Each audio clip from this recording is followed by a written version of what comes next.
Salut les amis, donc aujourd'hui on se retrouve pour la première vidéo de l'année, donc c'est le nouveau numéro du High Quality Sunday. Donc je vais vous présenter la dernière HQS reçue de Tsume Art, à savoir le dragon Shiryu. Je vais donc commencer par le visuel de la boîte comme d'habitude.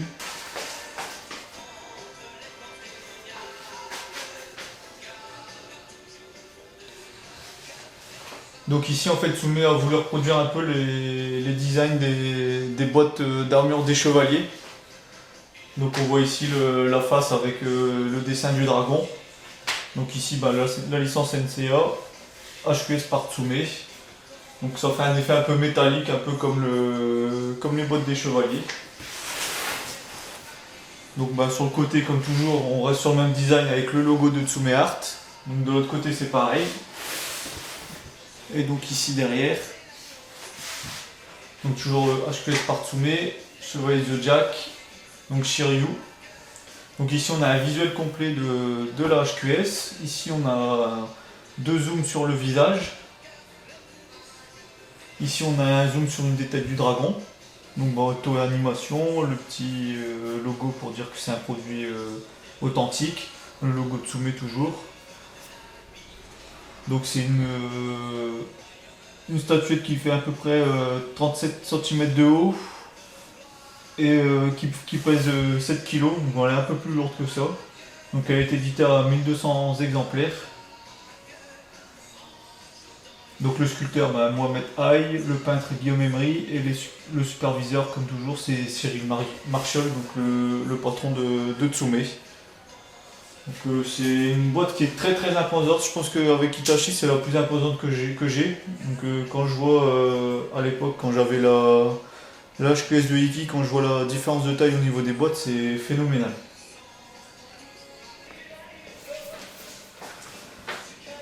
Donc voilà la HQS en question. Donc on va faire comme d'habitude un petit tour de la HQS rapide.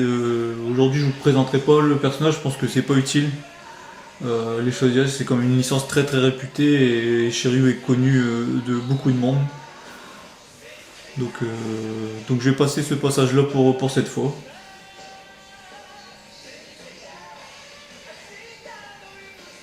Donc ici Tsume a repris l'attaque des 100 dragons, donc Rosanne, qui utilise contre 3D spectres.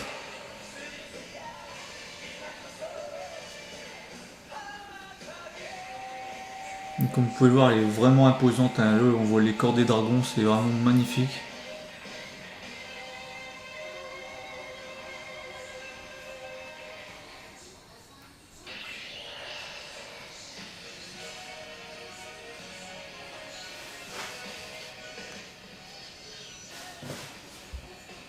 Donc comme vous pouvez le voir, elle est vraiment extrêmement dynamique. On voit ici 12 dragons ici représentés qui vont dans tous les sens.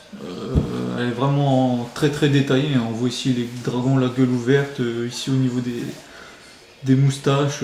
Franchement c'est super. Le socle ici, le dallage est détruit par l'impact de l'attaque. Donc aussi on peut voir toute la cosmo-énergie qui se dégage de l'attaque de Shiryu. Donc on le voit ici. Le corps de dragon est vraiment immense. C'est vraiment super détaillé, les écailles et tout, c'est vraiment très bien fait. Petite nouveauté que je trouve pas mal, c'est ici le petit logo en façade. En fait il est aimanté. D'habitude il est directement fixé sur le socle. Il y a pas mal de personnes qui ont des problèmes avec celui d'Hitachi parce qu'il était assez fragile. Et là c'est vrai que c'est vraiment pas mal. Hop, il se clip directement. Donc pas de chance de le casser et de pas pouvoir le refixer. C'est vraiment génial. Donc sur les 12 dragons on en a 4. Donc les 4 de devant qui étaient déjà entrés dans le socle. Donc on voit ici par exemple, hop, vous voyez, les têtes sont aimantées. C'est vraiment pas mal pour les fixer. Donc elles sont toutes numérotées une par une. Il y a même eu un guide, un manuel pour monter la HQS.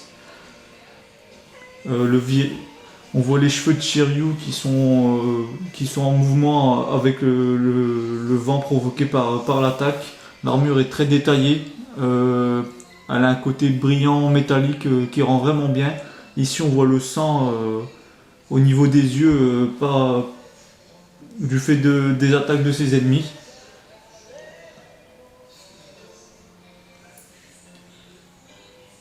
À ce jour, pour moi, c'est la plus belle des HQS qui est sortie par Tsume Art. Donc, je compte pas toutes celles qui sont en précommande. Il y en a d'autres qui vont arriver qui seront tout aussi belles, voire plus jolies. Mais moi, à ce jour, dans ma collection, c'est vraiment la plus belle. Et quand je l'ai vue, j'ai tout de suite craqué. Elle est vraiment magnifique. C'est une des pièces, une des seules pièces quasiment à avoir pour le moment chez Tsume. Éditée à 1200 pièces, comme je disais tout à l'heure. Elle était sold out en moins de 24 heures. Là, il y a déjà des prix de revente qui sont au-delà de 700 €. Donc c'est vraiment phénoménal pour une statuette qui vient de sortir et dont la préco date d'il y a un an. Donc c'était décembre 2014. Donc l'attente a été vraiment longue avant de l'avoir. Il y a eu un gros débat par rapport à la couleur de l'armure. Donc bon, ça a été prouvé et moi vous le voyez un peu sur le shooting photo que j'ai mis sur ma page, c'est que en fonction de la lumière, s'il y a le flash ou pas, l'armure tire plus vers le vert ou un peu vers le bleu. Et en fait c'est entre les deux, quand vous l'avez devant les yeux.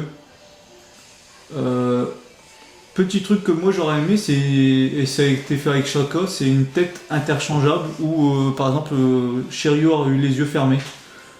Ou le bandeau, comme lors du passage où il crève ses yeux pour éviter les attaques d'un chevalier d'or. C'est peut-être pas représentatif de l'attaque parce qu'à ce moment-là il a peut-être pas le bandeau, mais je trouve que ça aurait pu être classe. Franchement, c'est pas mal. Et peut-être à l'avenir, pourquoi pas, mettre dans la boîte de la HQS, pourquoi pas une petite boîte métallique qui représente comment dire, la boîte où l'armure est enfermée quand ils sont en tenue classique. Donc par exemple pour les chevaliers d'or et les chevaliers de bronze, c'est vraiment pas mal.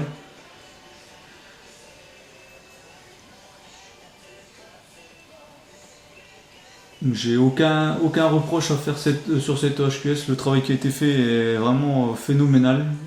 Mohamed il peut être fier de son sculpte. C'est vraiment une folie. Rien que les 12 têtes de dragon, je peux vous dire que vous l'avez vu, hein, le packaging était énorme. Mais en fait, ça arrive comment? Il y avait un socle, 12 têtes de dragon, le corps des dragons derrière et Shiryu. Donc fallait avoir la place pour mettre tout ça et que ce soit bien protégé.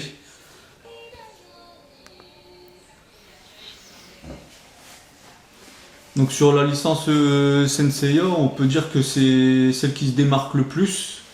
Il y a eu les trois premières donc, qui étaient Iki OCE et Saga qui avait une pose plus muséum donc qui était vraiment classique.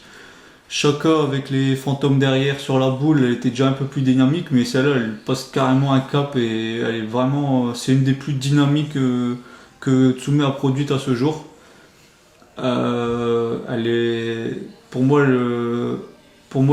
c'est celle à avoir pour commencer vraiment la licence Senseiya. Les autres, elles sont classe, mais elles n'arrivent même pas à la cheville. Hein. Le travail est super comme sur toute la HQS et compagnie, mais franchement, le niveau de dynamisme atteint sur celle-là, c'est vraiment phénoménal. Je sais pas combien de temps il aura fallu pour réussir à faire le sculpte en 3D et faire l'impression 3D plus les peintures. C'est vraiment superbe.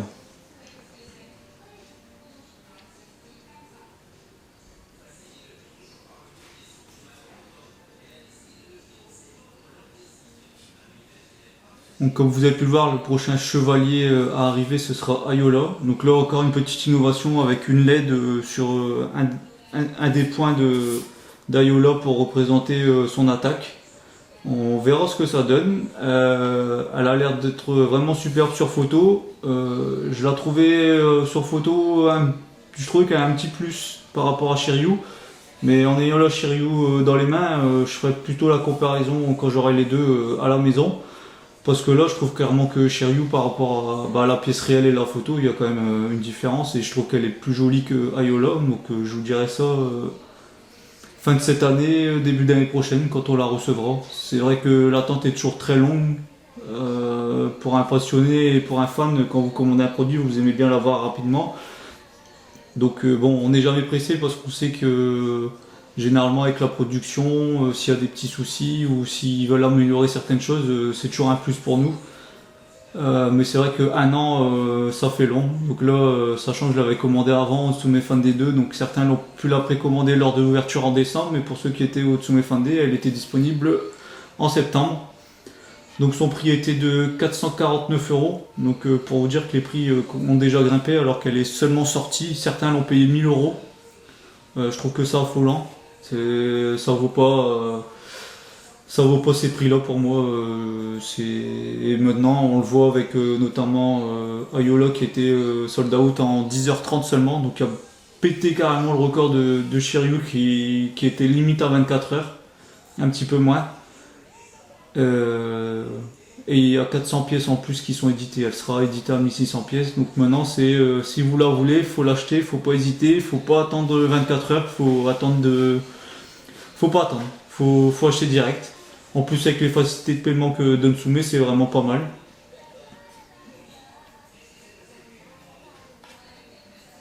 Donc j'attends avec hâte Chevalier du Cygne et Seiya. Pégase, quand je vois ce qui est fait là sur cette HQS, je me demande ce qui va être fait sur celle-là. Elles peuvent être vraiment tout aussi magnifiques. Donc pourquoi pas, vu qu'Ayola était, généralement ils font un chevalier d'or, un chevalier de bronze, donc vu que la dernière c'est Ayola, peut-être que cette année on verra un des trois chevaliers de bronze. Donc je pense personnellement que Seiya sera fait en dernier, donc on verra peut-être Andromède ou le chevalier du cygne.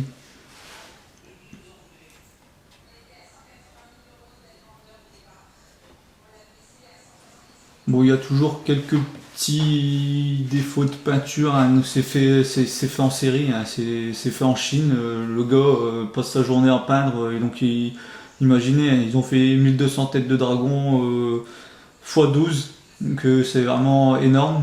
Des Shiryu, bah pareil, ils en ont fait 1200. Donc bon, si on regarde vraiment de très près, on peut voir quelques petits défauts de peinture, mais de loin, la HV, ça c'est vraiment magnifique.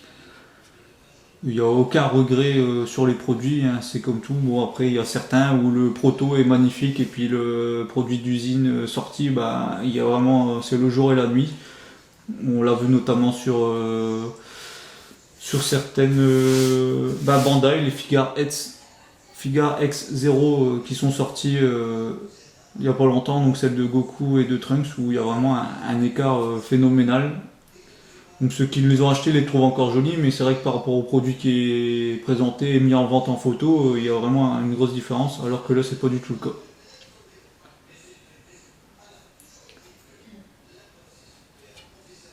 Donc voilà les amis, cette vidéo est terminée. N'hésitez pas à liker ma page Facebook, donc Kurama-san, donc -du6, et à vous abonner à ma page YouTube, donc Juanito2 Almeida. Laissez des commentaires sur cette vidéo, dites-moi ce que je pourrais améliorer. Donc je vous dis à la prochaine.